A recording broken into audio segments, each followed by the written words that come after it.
expansion de conscience. Pour ceux qui ne savent pas ce que je fais, je vais quand même expliquer ça. Donc j'allonge la personne, je lui fais une induction pour qu'elle lâche son cerveau gauche. On a le cerveau gauche qui est le mental, critique, analyse, et on a le cerveau droit où il y a l'imagination, la créativité, la médiumnité, et toutes les banques de données qui te permettent d'avoir accès, comme tu sais, toi Nicole, à d'autres dimensions. Les personnes que je mettais voilà, après l'induction, qui permet de lâcher ce cerveau gauche, je dis au cerveau gauche, au mental, qu'on va jouer à un jeu, qui ne nous embête pas, parce que nous, on va jouer à un jeu, et donc on va aller dans le cerveau droit pour aller connecter avec d'autres plans de conscience.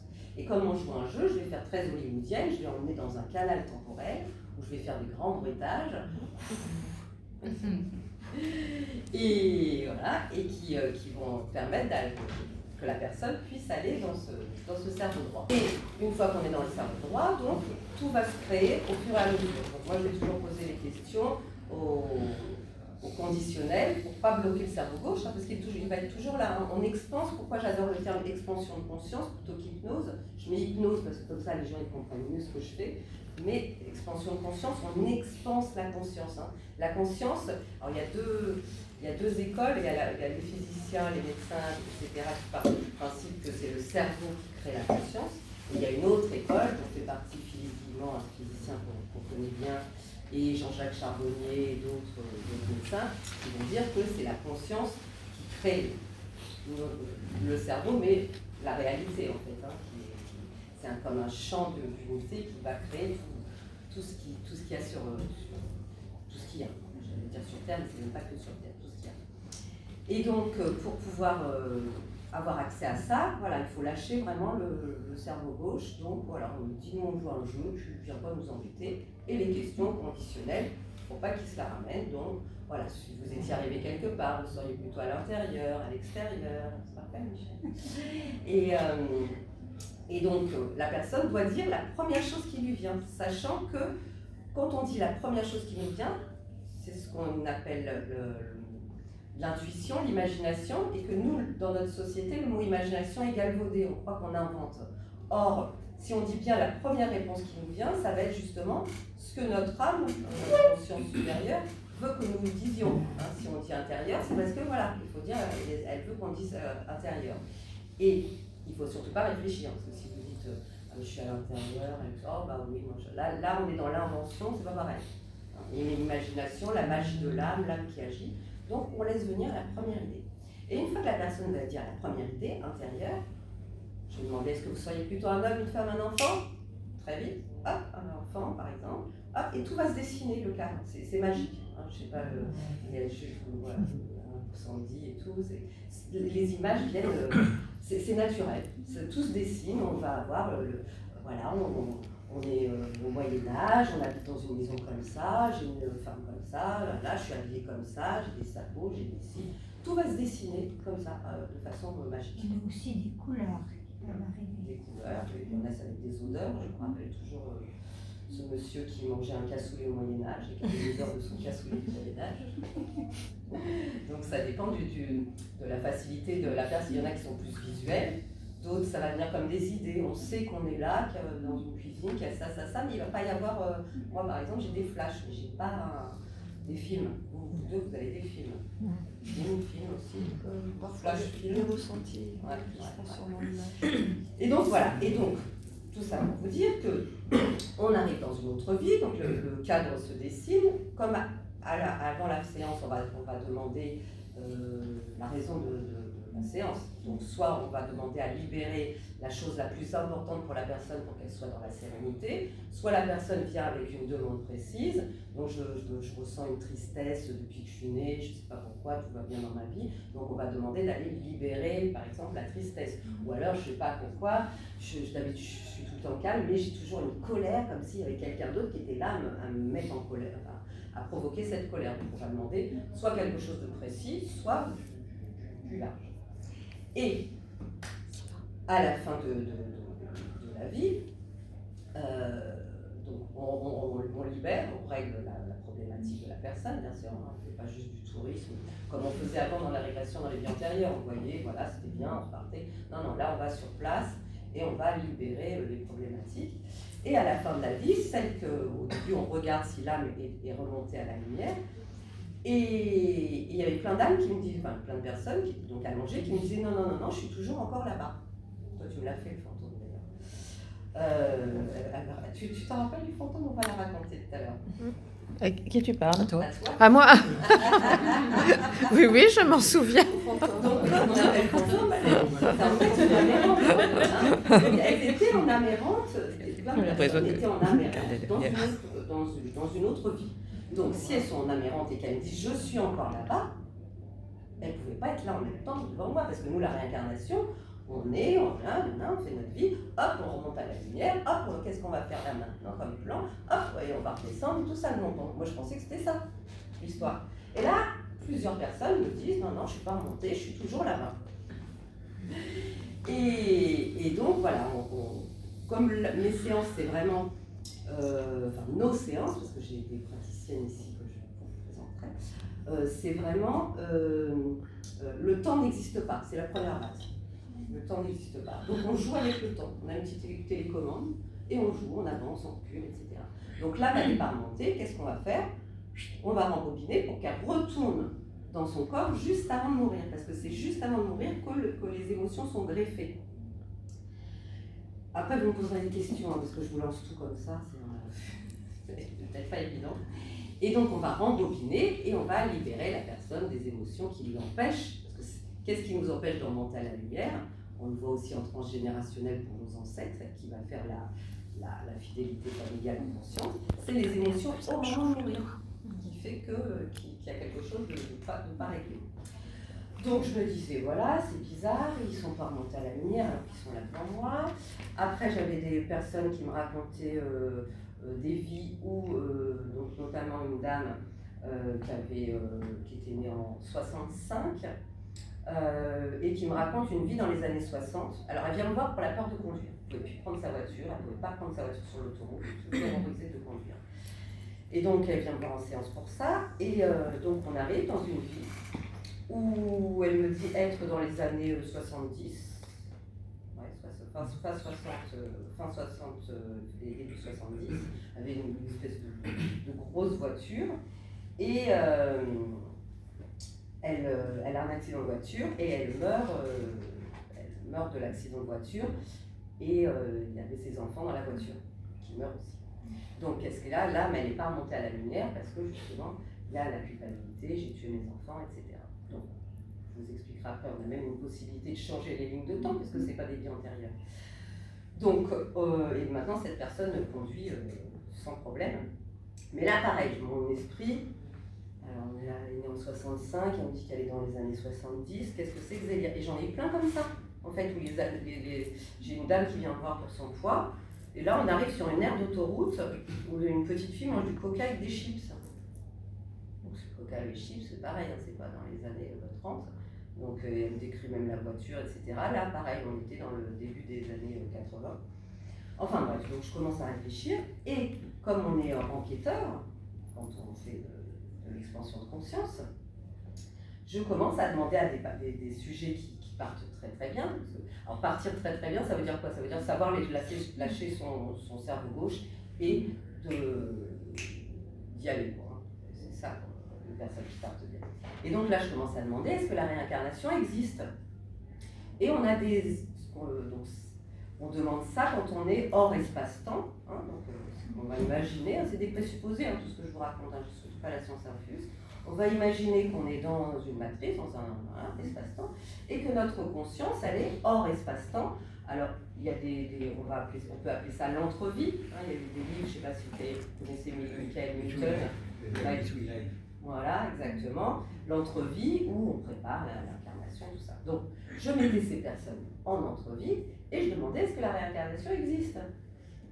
Et les énergies, donc on peut les appeler pareil, hein, les êtres de lumière, tout ce qu'on veut, donc les énergies, nous répondent oui, non, vous ne pouvez pas comprendre avec votre cerveau, vous ne pouvez pas conceptualiser avec votre cerveau humain. Alors je me suis dit, bon, ils me prennent vraiment pour des imbéciles, je ne peux pas conceptualiser avec mon cerveau humain. Et puis je réitère l'expérience, et toujours la même phrase avec des gens qui ne se connaissent pas. Vous ne pouvez pas. Donc, hein, on peut dire oui, on imagine de parler avec des énergies, mais là, la même phrase qui revient avec des gens qui ne se connaissent pas. Vous ne pouvez pas conceptualiser avec votre cerveau humain. Donc, ok, et j'étais en train de lire un livre à l'époque de, je ne sais plus comment il s'appelait, la Garnier, un physicien aussi, qui disait de demander à son double du futur avant de s'endormir, enfin de demander avant, enfin, il y a plein, il n'y a pas que lui, mais de demander avant de s'endormir quand on veut une information. Hein, comme ça, on fait la demande et hop, on a l'information. Donc je demande avant de m'endormir, voilà, est-ce que la réincarnation existe?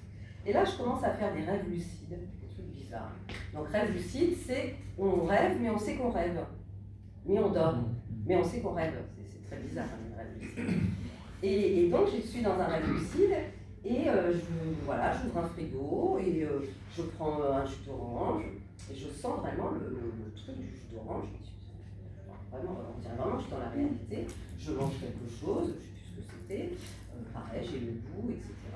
Tout ce que je mange. Je touche le truc, je dis, mais tout est dur là. Mais comment ça se fait? Je suis dans mon rêve et je peux vraiment toucher, tout est là. Et puis bon, ça continue pendant quelques semaines. Et pendant un de ces rêves, j'ai ma mère qui est décédée, qui vient dans mon rêve parler avec moi.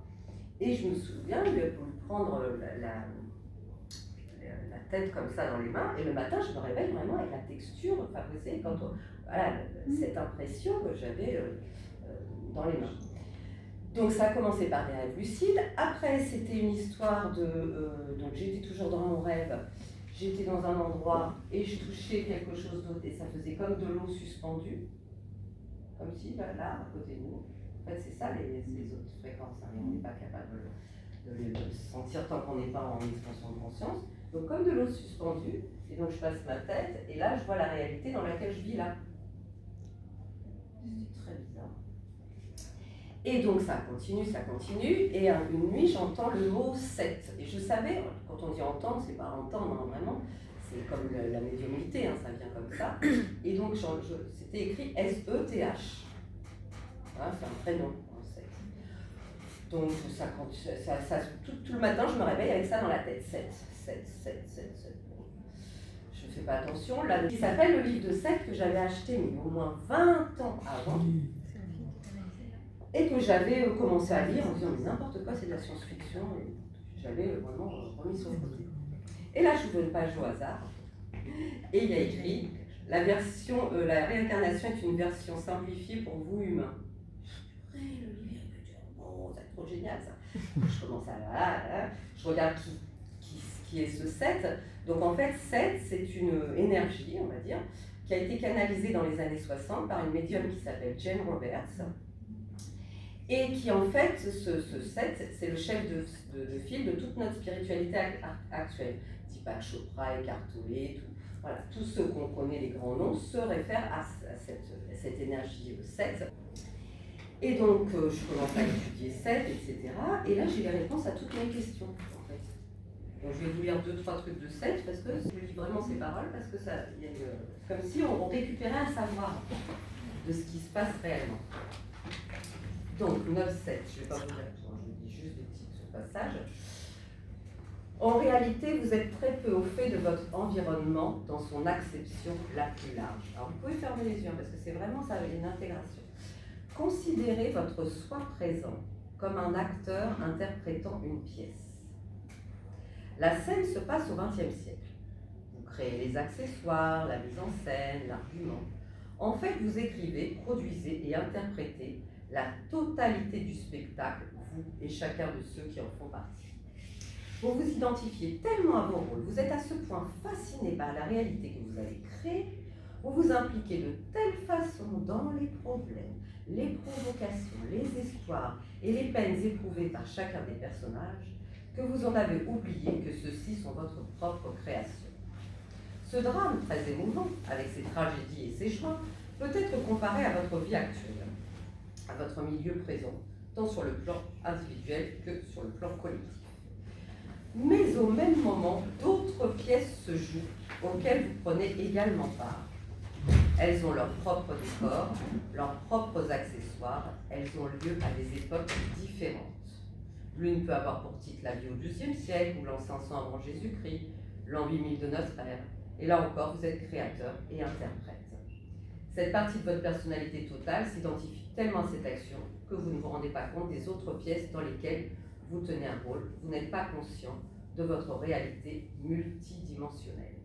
Et là, très important, il n'est donc pas correct de supposer que vos actes dans cette vie ont pour origine une existence antérieure ou que vous êtes pénalisé pour des crimes commis dans une existence passée. Les vies sont simultanées. Votre personnalité multidimensionnelle est à ce point douée qu'elle peut enregistrer toutes ces expériences en conservant son identité. Elle est bien sûr affectée par les spectacles auxquels elle participe. Il y a communication en temps réel ou, si vous préférez, un système d'ajustement instantané. La totalité de votre personnalité multidimensionnelle est à portée de conscience. Quand vous réussissez à l'appréhender, vous êtes en mesure de résoudre plus rapidement vos problèmes ou les défis mis en place. Donc, est à portée de conscience, c'est, après il en parle dans d'autres livres, c'est vraiment en expansant sa conscience, tout est à portée de conscience en fait. Mais on ne peut pas comme ça, à l'état d'éveil, on ne peut pas les contacter. Alors, et parce que vous êtes une conscience multidimensionnelle, vous êtes également conscient dans d'autres réalités. Votre véritable identité est consciente d'elle-même dans chacun de ses rôles. Quand vous pensez à la réincarnation, vous imaginez une progression de l'être au fil du temps, alors que ces vies diverses ne sont que des excroissances de votre soi intérieur. Vous pouvez apprendre à concentrer votre attention ailleurs que dans la vie physique pour faire l'apprentissage de nouveaux modes de perception. Ils vous seront utiles pour élargir votre conception de la réalité et approfondir votre expérience. Rappelez-vous que les événements et les objets ne sont pas définitifs, mais modifiables. Les événements peuvent être changés à la fois avant et après leur apparition. Ils ne sont jamais stables et permanents, même dans le contexte de la réalité tridimensionnelle où ils apparaissent. Donc en fait, comme tout est modifiable, ce qu'on fait nous, c'est qu'on va dans ces autres vies pour aller libérer les personnes. Alors, des exemples, une dame vient me voir un jour parce qu'elle a une tristesse inexpliquée, etc. Donc on demande d'aller à la cause de la tristesse pour la libérer, et là elle arrive dans une vie où c'est un petit garçon, style 18e, 19e siècle, là c'est très, comment on appelait ça, Émile Zola, Victor Hugo, Les Misérables. Et donc le petit, voilà, il est abandonné dans la rue, il meurt de faim et de soif dans la rue. Donc qu'est-ce qu'on fait? On va le voir, nous, de maintenant. J'envoie la personne de maintenant qui est allongée, soit sur Skype, soit devant moi. Je lui dis, voilà, vous êtes comme un voyageur du temps, on va ouvrir l'espace-temps et vous allez rentrer dans cette autre réalité. Tout ça, c'est en expansion de conscience. Et donc, elle va arriver au chevet du petit garçon, par exemple, ce petit garçon. Et donc là, on va lui faire un soin, on va le libérer de sa tristesse, etc. On va lui donner de l'amour, parce que le petit, il n'a jamais eu d'amour. On va lui donner à boire, à manger, enfin, on peut tout faire, parce que voilà, comme on ne fait pas partie de cet espace-temps, on a tous les pouvoirs. On est des magiciens, des anges. Et donc, on va demander si on peut changer la ligne de temps, sachant que comme les vies antérieures n'existent pas, il y a plein de lignes de temps, en fait. C'est comme nous. Là, Philippe Guimand, il parle justement des lignes de temps devant nous. Il y a plein de propositions. On n'a pas, c'est pour ça que la médiumnité, on va vous ancrer une ligne de temps, mais si celle d'à côté elle était mieux, tant pis pour vous, parce qu'elle est ancrée, enfin, on l'a dit et que vous l'avez entendu. Donc, on peut toujours changer les lignes de temps. Donc, il y a toujours des propositions de d'autres lignes de temps. Et donc là, on demande si on a une autorisation de changer la ligne de temps à notre âme ou voilà, aux énergies, et on va entendre, la personne va entendre oui ou non. Et si c'est oui, on remonte dans le passé. Donc là, le petit garçon, et un jour, il traversait. Donc tout se recrée sans que la personne réfléchisse. Hein. Donc on demande à remonter dans le temps, donc on va se servir de la petite télécommande virtuelle. Je vais faire des 5, 4, 3, 2, 1. Et là, le petit garçon arrive à un moment donné où il traverse une route, et là, il y a une calèche qui s'arrête, une belle dame qui descend, parce qu'il donc de renverser le petit garçon. Donc la belle dame descend parce que le petit il a failli se faire écraser. Et il n'est pas trop blessé, mais il est quand même tombé. Et là, la dame le prend sous sa charge, l'adopte, etc. Et on a changé. Et donc après, on ancre toute la vie de ce garçon qui grandit, qui a une vie heureuse, etc. Et on va jusqu'à la fin de sa vie. Et là, on le remonte dans la lumière. La personne, elle m'appelle le lendemain. Elle me dit, j'ai un truc qui est parti. Et comme si ça s'était ouvert du plexus. Elle me dit, même les couleurs dehors ont changé. Je ne suis plus du tout la même. C'était impressionnant. J'ai lu toujours de ces nouvelles. Ça reste, hein. Ça a été vraiment fabuleux. Et donc, par exemple, ça peut être aussi une personne qui vient me voir parce qu'elle a la peur de perdre les siens. Tout le monde va bien, mais une peur, de perdre sa femme, ses enfants, etc. Donc, on demande la cause de pourquoi la peur de perdre les siens. Et en fait, cette personne arrive à un moment où il était de sortie et il y avait sa femme et ses enfants dans un autre siècle, hein, et qui une chandelle s'était mis le feu. Enfin bref, la maison avait flambé et il n'avait pas pu sauver sa femme et ses enfants. Et donc là, pareil, on demande autorisation, oui, accordée, hop, on remonte dans le temps et là, la personne peut s'apercevoir que la bougie va dans la maison, on va lui insuffler. Hein. On va regarder la bougie, parce qu'on est comme des anges, donc on peut aller insuffler aux personnes de cet autre espace-temps de faire attention, par exemple, à la bougie qui va se casser la figure, qui va couler, etc.